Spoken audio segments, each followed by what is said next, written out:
Welcome to the Foster Friendly Podcast, where we come together to make a difference in the lives of children in foster care and the families who care for them.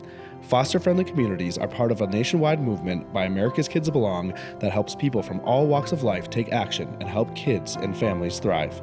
You'll hear from former foster youth, foster and adoptive parents, social workers, faith and business leaders, and other experts on how to engage in meaningful ways. Our hosts Brian, Travis, and Courtney explore inspiring stories of everyday people making a difference in foster care where they live and work. Hello, and welcome to another episode of the Foster Friendly Podcast. I'm Courtney Williams, joined with my co-host Travis Vangsnes. And today we are going to be talking with someone whose organization has recently celebrated 100 years of caring for Georgia's most vulnerable children in foster care. Yeah, wow, that's a century. That's a long time. Okay, our guest today is Scott Fuller, who is the Vice President of Advancement at Murphy Harpst Children's Center, a faith-based organization that is a nonprofit specializing in delivering innovative, clinical, therapeutic, and residential services to kids in foster care across Georgia. His visionary leadership has been instrumental in securing funding and building partnerships that expand vital mental health and community-based programs across the state. So, Scott, thank you for joining us today to share with us about your organization and the work that you're doing. Yes, thank you, Courtney. Travis, great to be here. Appreciate the opportunity. Awesome. Great to have you. So I have to imagine with Murphy Harpst's history, its long history, storied history, and a vibrant campus that we're going to hear more about, you've had to have plenty of either traditions, fun moments, gatherings, all of the above. So if you could point, what would be a memory of maybe the funnest thing you've been part of at your organization? Yeah, thank you. So I will have to say this last year, our 100th, was because I've been there 10 years, so I can't say a whole lot about his former experiences, but as a historian, um, but this past year we had our century celebration.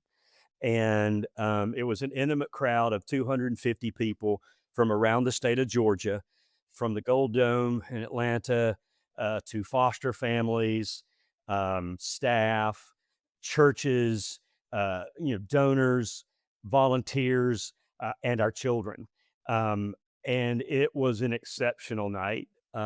We don't often get the full family of Georgia that's endeavoring to support these children and the children all in the same room. So it was filled with history, with shared testimony from former residents from years ago, and the presence of our current residents on campus. Um, it was a magnificent night, really. We hosted it at the Piedmont Driving Club in downtown Atlanta, a pretty uh, top-notch spot.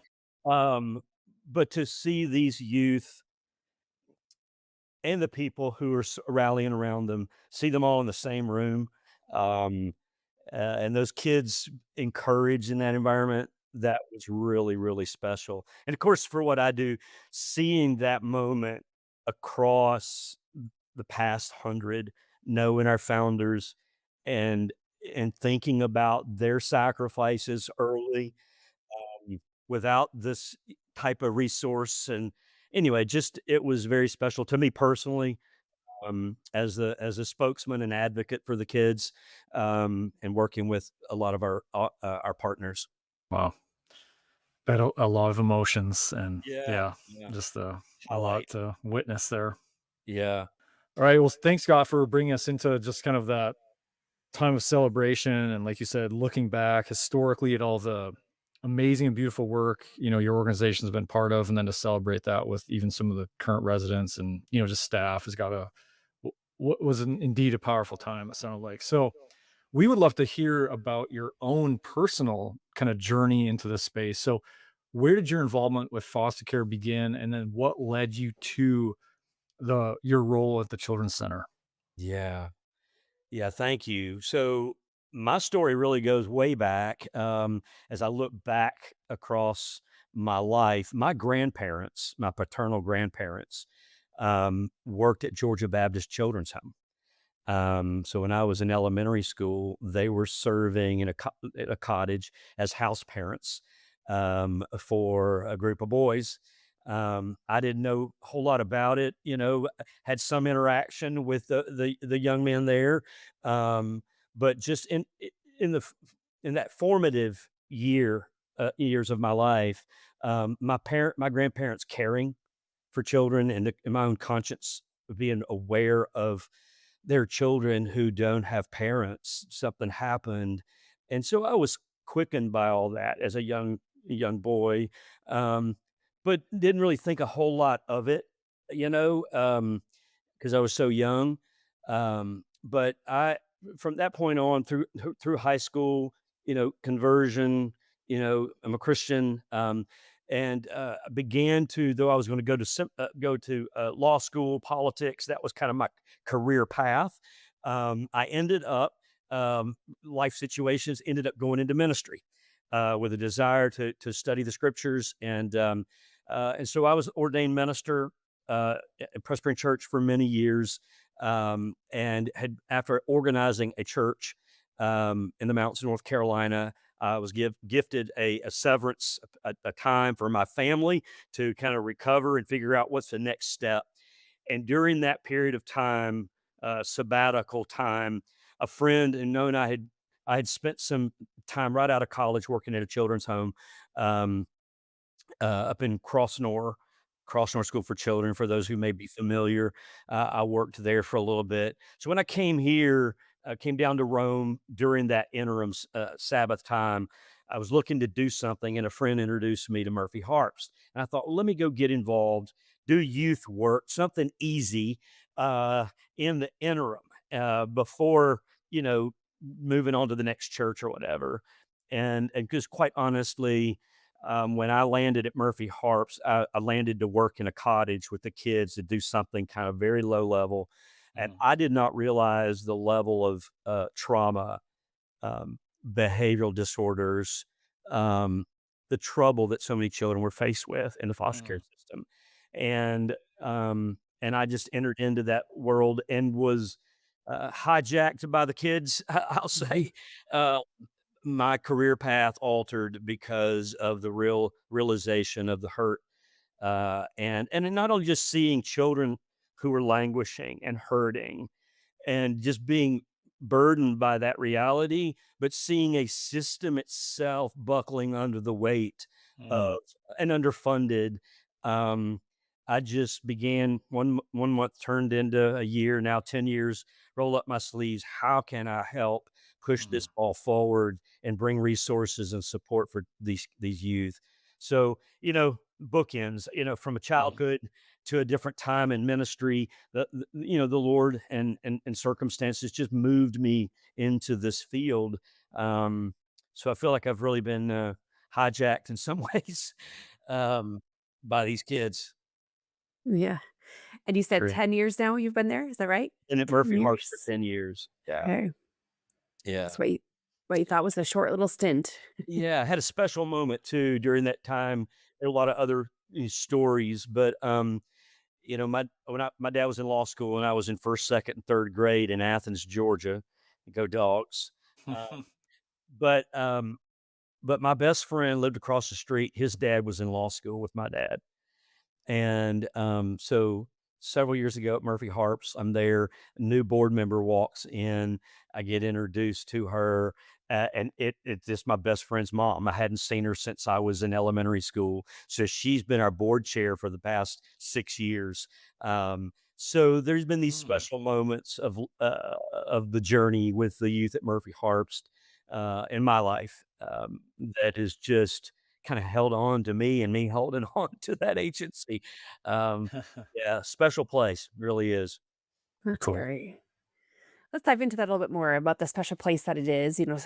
Murphy Herbst with a legacy of caring for kids. Again, like we said, 100 years for the kids in care in Georgia.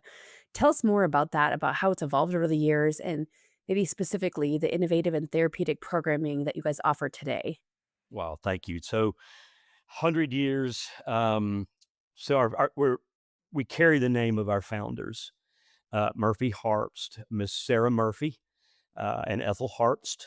Um, Mama Sarah Murphy, was the daughter of former slaves, a Spelman College student who, burdened for her community, became an itinerant educator, moving from fields and farming, pulling the children out of the fields, teaching them to read and write. And the great pandemics, the 1920s, 30s, decimated families, the Great Depression. And so she and her husband, Shug, their motto was, we'll make room.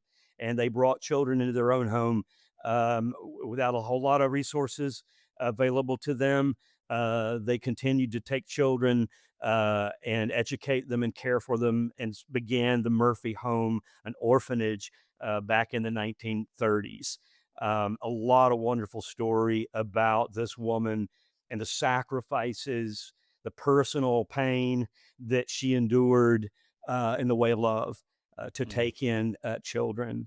And then our other founder, Miss Ethel Harpst, she was a home missioner, appointed by the Women's Home Mission Society, a part of a broader Methodist movement. She was appointed to work in a settlement house in the poor milling village of Cedartown back in those days, in the early in 1914. And so she was providing education, health care to women, and the last great influenza outbreak, children found themselves without parents, and so she began taking care of them in the settlement house, and then the community rallied to help her move into a home on the hill where we currently reside. And through the generosity of the Women's Home Mission Society, Pfeiffer Chemical, back in the day, buildings were built to establish the orphanage and a place to take care of children. So Murphy Harpst began with the Ethel Harpst Home in the 1920s, 24. And the Murphy Home and the Harpst Home both merged in the early 80s to form Murphy Harpst. So that's our background, and the reason we carry the name of our founders. Such a marvelous history and testimony of their labor. And and a lot's changed in child welfare all these years in our nation. We now, through a lot of that labor, we have public education, which we did not have. We have Medicare. There are a lot of medical educational resource available to youth that were not, available back then. And so as we've evolved through the years, Murphy Harpst has always had an eye to the most vulnerable youth. And who are those, where are those children that we need to serve? And those youth in this, state welfare system, of terms of child welfare and state custody, has been our focal point. And the therapeutic involvement, intensive therapy and support to children who are struggling with lifetimes of trauma, not only because of perhaps the homes and environment of origin, but also tragically, because of a system that has its own challenges or broken qualities, that maximizes or compounds that trauma. And so we have been working for many years with children in that particular arena, both in foster family homes and local communities, as a child placing agency, has a specialized foster care kind of component, and then as a residential intensive therapeutic program in our campus-based program. That's a quickie. There's a lot more detail, but that's an overview from the beginning to the current. Before we kind of go on further, you guys have the equine therapy program as well there, right? I mean, can you talk a little bit about that and what that's been like? Yeah, sure. So our campus is 160 acres, the old, Harpst Home site and Murphy site. 160 acres, very farm, pastoral kind of a setting on the hill, sort of we call a little bit, looks like a little liberal arts college environment. Hmm. Beautiful, beautiful setting for these kids to arrive at. But we do have in that area equine. Farming and agriculture was a big part of the early Harpst home, actually. So we've continued that, but now focal point with the horses and animal assisted therapy. We use animals in our environment as a way of providing therapeutic and recreational opportunity for our kids. And for those in your audience who will understand, these kids who've been traumatized and hurt by with relationships and by community, they struggle with trust. Many haven't really ever had a place of trust because they cried in the crib and there was no one there to come and hear their cry and to share their burden. And so that first place of trust was never formed, in a loving home. And so our kids arrive to us and they're learning, be experiencing, that for the first time. And an animal is often that first place. It's a safe place for a child to be a child, for a child to feel non-threatened, to begin to express themselves. And our kids will go out with the horses, and they'll have like a secret time where they could take the horse of their choice. They usually have a horse they're assigned to when they arrive, and it's their horse for the entire time that they're there. But they can walk off around the corral on their own with the horse and just share whatever they want to share. And invariably, these kids are coming back with tears in their faces because they've been able to say out loud and to express themselves safely. Um, and it's with an animal. And so they Hmm. bond very quickly, learn a lot of life skills, boundaries, very important things. I mean, we could do a whole segment on Hmm. equine therapy, really. Yeah. Hmm. It's a Yeah. magical place. And I mean that in the strictest sense of that term of what happens in the transformation of youth um, in Mm. that space. Wow. And that's where, Yeah. a lot of folks don't get kind of congregate type setting Hmm. for children and child welfare. Very important. We are able in our environment to provide a scope of services and experiences that that are very important for particularly for the population of kids we're serving Hmm. to Yeah. be introduced to a bigger community and experiences that kind of are life changing. Yeah. Yeah. Well said. Well, that's a great segue. This is a really unique episode in that, we're going to definitely talk to Scott on, this place of congregate care, residential group homes, and kind of our experiences around that as well. And then some insights and thoughts there in this conversation. And you made a good point early on, Scott, in sort of just the landscape, not only in Georgia, but nationally, of just where child welfare has evolved and changed, and there's trends, and there's so much complexity. I always go back to this quote about child welfare being like a thimble full of water on a raging social fire, someone said. And that just kind of shows, the dramatic nature of all that's happening. Um, in group home care, and I think obviously this could be a whole multi-episode conversation because there's also a lot of right there's a lot of nuance too in even describing that and what congregate care and therapeutic care at a residential place. But in sort of a general thing, I wanted to set up by saying that we have seen a massive amount of closures nationally in group homes. um, some of this has been around federal, lawsuits against states' child welfare systems and things that have gone on in those programs. There's a lot of good reasons, and we'll talk to some of that of why some group homes have closed and should close. Another big change was that in 2018, the Family First Prevention Services Act, which compliance had, I think, happened in 2021, really put a hit on group home care. It really wanted to make it much less of a strategy by child welfare. And we've seen, I think I read somewhere that in 2012, group homes were still at like a 15% of all kids in care. Now in 2021, it went down to 9%. And I'm guessing nationally it's still there or less. So we've definitely seen a massive decline. So, with all that to kind of set up this thing, let's talk a little bit about what some of the myths are surrounding residential care. Wow. Yeah. I think the word institutionalized, I think, is the first thing that comes to mind. We don't want to institutionalize a child, where they're, um, you know, locked into a clinical, kind of cold, that doesn't allow the child to flourish, to grow, to be the child, right? So I think people think of residential or congregate facilities often, they think that means institutionalizing the child. Um, uh, while that is a challenge, obviously, it's not a family home, right? Um, that's not necessarily the case with all congregate care facilities.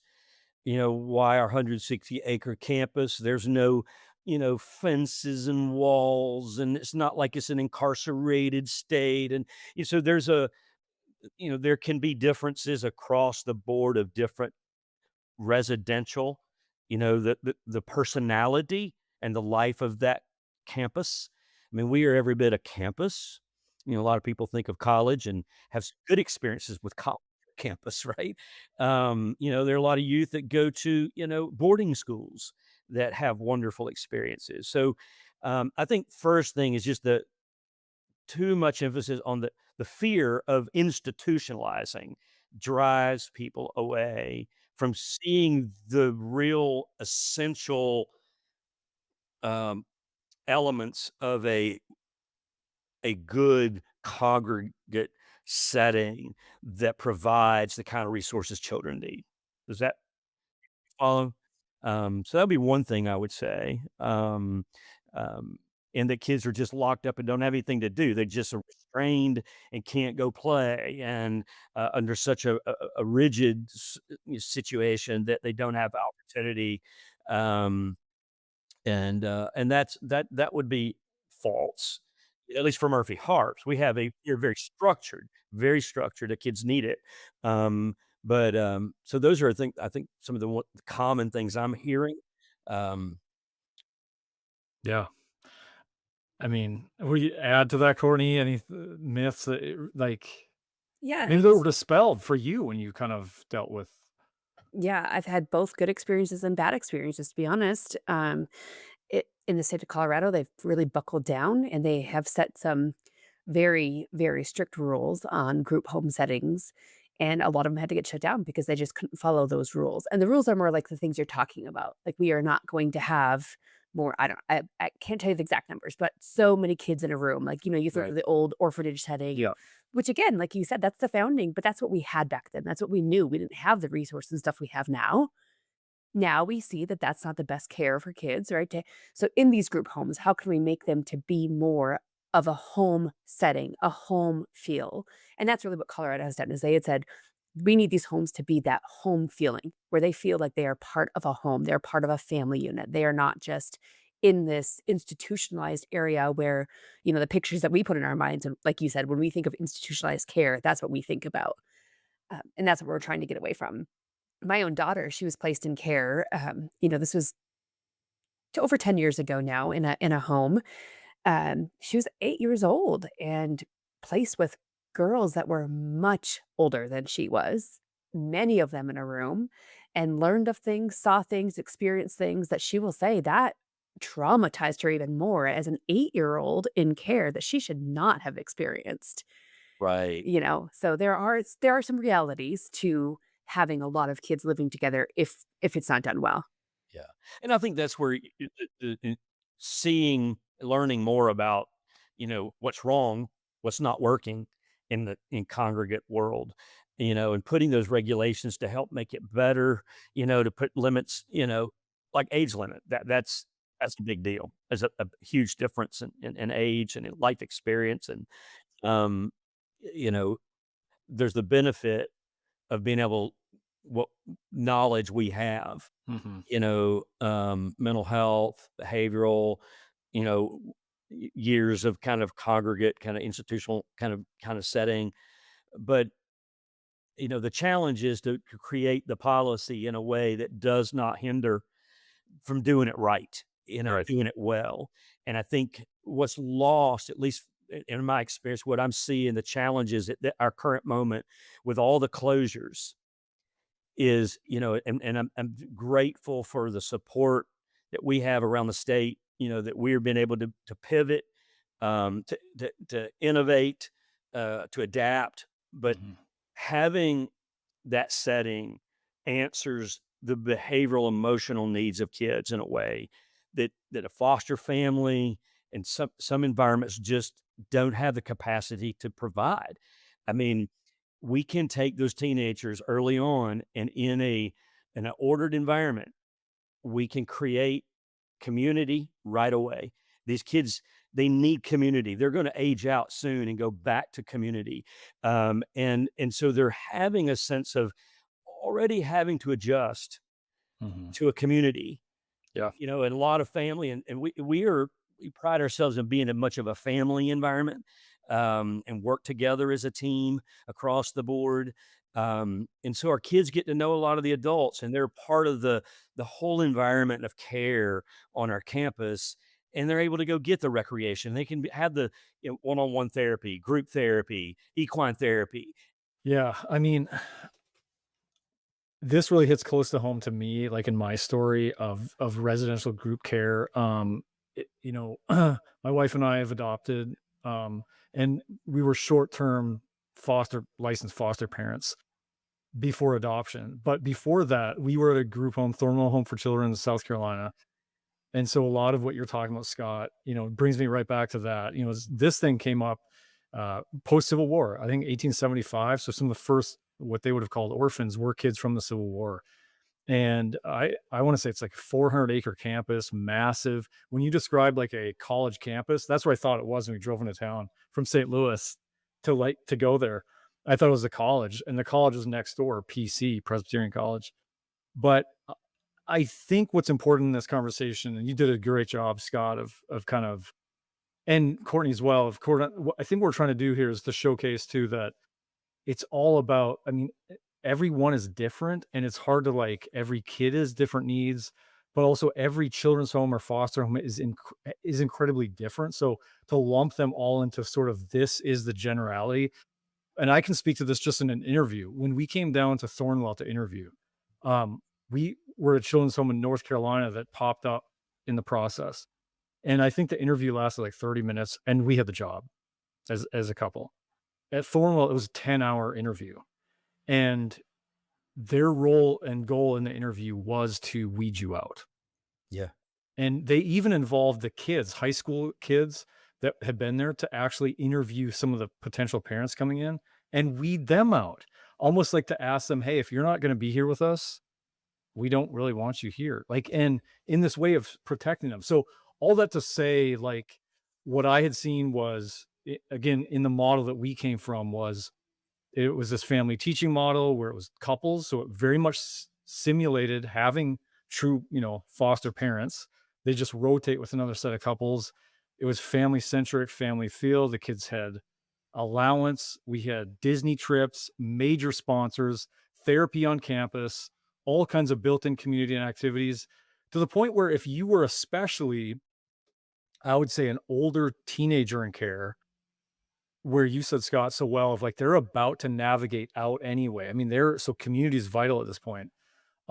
We had a lot of those kids that made the decision when ones were eligible to be adopted from foster care, decided to just stay because partly their peers were in care too. And there's something to be said for that experience for those kids. Not every kid is this, but to be in foster care as a 15-year-old with friends who are also in care together. Yes. Um, And we've got a transitional living program as a part of our residential, so that we'll routinely we'll have the youth moving from, a residential therapeutic, program into that, transitional, where those are older teens that are going to age out. And so they're entering into that program. And then even at age 21, I mean, that's where they age out, but they'll stay after age 18 up to 21. They're getting technical college kind of involvement. They're working employed in the community. And so those could become the peer leaders for other young people who know there's not a foster family signing up tomorrow going to take me. It's a sad reality, but these kids aren't like hopeless. Like, okay, I'm just going to be out on my own. There's a pathway, and in our residential, there are adults, communities, businesses, that are there working with transitional living. That really gives a sense of of hope to a child. They're seeing other youth move forward and succeed, come back from college to visit us on campus, and that's we become that family in a way that's important to them. Um, and so yeah, yeah, Yeah, and I was just gonna add, as well, on the other side of things, again, not to overgeneralize either direction, was that I also know at a place, and it sounds like Murphy's Harps is very similar to what Thornwell was, which I thought was an incredible place with incredibly loving house parents that gave their all to these kids. Some of the greatest people I've ever met in my life. Um, with that being said, in a very healthy, supportive, heavily resourced place, when we had 6 to 8 in our experience, elementary boys, um, there was plenty of days I thought, as much as we're showing them love and this is a very family feeling place, I don't think I can give them the attention, certain kids especially that really needed that one-on-one, that would have gotten that better in a true foster home, where maybe they were the only child in there. And so again, that's where you go back to like, what is the best?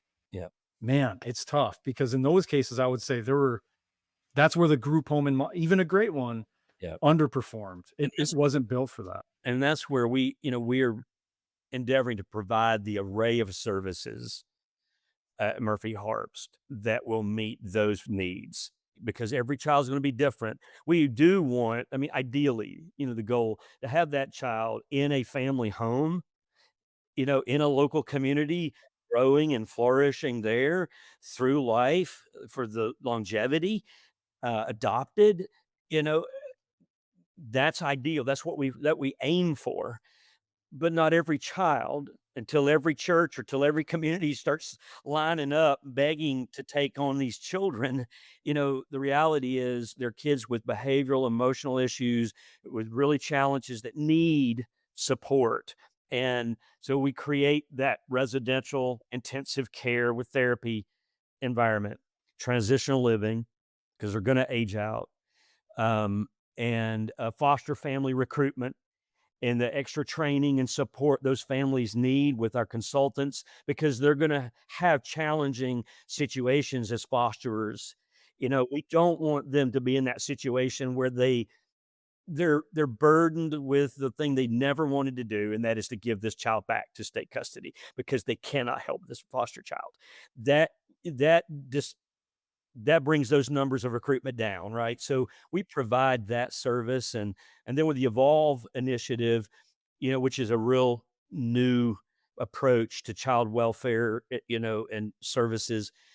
We're building out an array of services so that child can move from campus to transitional, or from campus to fosterer, or the foster parent who has a disruption, and we've had this, and it wasn't working. Well, we were able to bring the child onto the campus, and the foster parent still be involved with campus as a part of his life. And so that child, is able to play basketball and do things he wasn't doing at the other. So now they guys have a basketball team, and so things were working out for that young man on campus. So the disruption was not as severe, and so we have, with the array of services, trying to create that umbrella of, for the child to be able to move and still be a part of our broader program, and get services that are tailored to her or to him. Yeah. Yeah. And it's just reality. I mean, our family's a therapeutic foster home. So we take, a kid is in a traditional foster home, isn't doing well there. They'll kind of level them up into our home. And then if it's like even more, then they go into the congregate care. Or we often give the kids, when they leave congregate care, kind of the model in Colorado is they come into a therapeutic home and then they kind of level down to a traditional and then hopefully eventually go home. So we're kind of like that in between. So we see both sides of it. And it really can be a beautiful thing when all areas are working together, and we need that. We don't have nearly enough foster homes, and Right. not even close to nearly enough therapeutic homes, right? So you got these Mhm. brand new foster homes that are taking in kids who have really big mental health things they're struggling with, and they're quitting. They're saying, "I can't do this." And there's very few therapeutic homes that have the extra training to know how to do this. And so there's a reality that we need congregate sittings because we just don't have enough Right. families. And this is important, Yeah. every for us to hash out this and get this word out there because you know state policy and public policy affects so much here. Mhm. These kids are in state custody, and with the Families First Act, there is the goal for local preventative care, and foster family. All of that is well intended and great, Mhm. but often missed is we pivoted away from a congregate, and with therapeutic needs rising, the traumas that are being revealed, manifest right now are are beyond what we would have anticipated perhaps. And so you know to have public policy fund well those congregate care facilities and incentives to help with recruitment for fosterers, training for fosterers, so that we are able um, to bring the skills and resources to the front line. Because it's overwhelming. It really is. Georgia has 2,300. Last I heard a couple weeks ago from the Capitol, 2,300 foster families Mhm. serving the 12,000 or so kids. Wow. So there's a 10,000 gap, placement gap for children in family homes. Of course, 80%, we're already hearing from, records, 80% of kids in foster care have mental health challenges, right? So out of that 10,000, there are a lot of kids who are dealing with lifetimes of trauma, languishing. And then as you mentioned, Travis, I mean, Georgia's fifth enclosure rate Hmm. in the United States. So we had 361 closures over the last 5 years. And so kids are in hotels, they're moving here and there, staying in psychiatric. So people need to see there's a place for congregate and done well, Well, meeting needs, and foster family like what you're doing in terms of a real therapeutic support that understands kids that come from hard places, and can be there with them in that home setting, which is like what probably a lot like what we're trying to do with the Evolve initiative, localizing in a family styled setting. yeah. Well, to put a bow on this part, yeah, you summed up well. When there's major gaps as well, and you've got kids languishing in, child welfare offices or hotels over and over again, because there's half or less the families of Georgia. That's mind blowing. That's way less than half the families needed. So it's like, the alternative then is also then you're what in a hotel with hardly any support. So I think when you start looking at it holistically and going, things continuing to maybe not all be taken off the table or put back on the table in really smart ways. I mean, you are also seeing group homes, I think, retooling for where they're becoming this kind of a hybrid thing where maybe that cottage that might have housed way more kids back in the day may now only house a few, and then it's like two sets of foster parents, maybe that alternating time or whatever, but then it's a therapeutic place now that so, I mean, they're still on the scene too in important ways that Right. trying to figure it out. And I know that with the Families First Act, one part of it is the QRTP, the Qualified Residential Treatment Program, which is a part of that whole rollout of Families First, so that kids in psychiatric treatment facilities have a step down to move them safely down in levels of care, so that they can be able to, be placed in a family home. And so Murphy Harpst is the first agency in the state to be providing that service. So we have a program, fewer kids in a program there on our residential campus, um, taking kids straight from the psychiatric treatment facility as a 30 to 60-day step down unit. But they have access then to the equine and all the stuff there. And so some of them will move from there to residential, then to foster family, or can move down to our evolve home, which is just houses for children in a local community. So we've got, a lot of pieces going on. And so To two. Yeah. Thanks for sharing and just hashing this out a little bit. Because again, I hear it a lot. I mean, you hear horror stories, you hear the myths, you hear, people just don't understand the system as a whole. And that's a big, just that misconception in itself is understanding what the system really is and how it works. And that's that level down, that step down, why that's important. So yeah, Mhm. just an important conversation to have. Yeah, and at the end of the day, I look at all these youth that we're serving it, and they're the most resilient and courageous people I know. I mean, what they've been through and what they're doing, and to see them forge forward and succeed, and when a community rallies to their side, that's a special place, special kids to serve, and our communities will be the better for the investment. Um, yeah, to have those youth, as adults in our world. So, um, appreciate what both of you do to get that word out and serve youth. Yeah, thanks, Scott. I will look back and say whatever I taught kids that I got to mentor or be part of, I learned way more from them. Yeah. Yep. That's why I'm at Murphy Harpst now 10 years later. It's like, yeah, it's been the Lord's pedagogical tool in my own life, over the years, both as a parent of my own kids Mhm. and sort of parenting, as it were, with Murphy Harps and the youth there. We're learning a lot. Um, yeah, yeah. Well, Scott, how would you finish this sentence? What kids in foster care really need is. Loving, attentive, stable adults investing their time in their lives. Um, you know, it is quantity time. It is time with stability and care and love, the patience. It's our future, our communities, the future of our communities.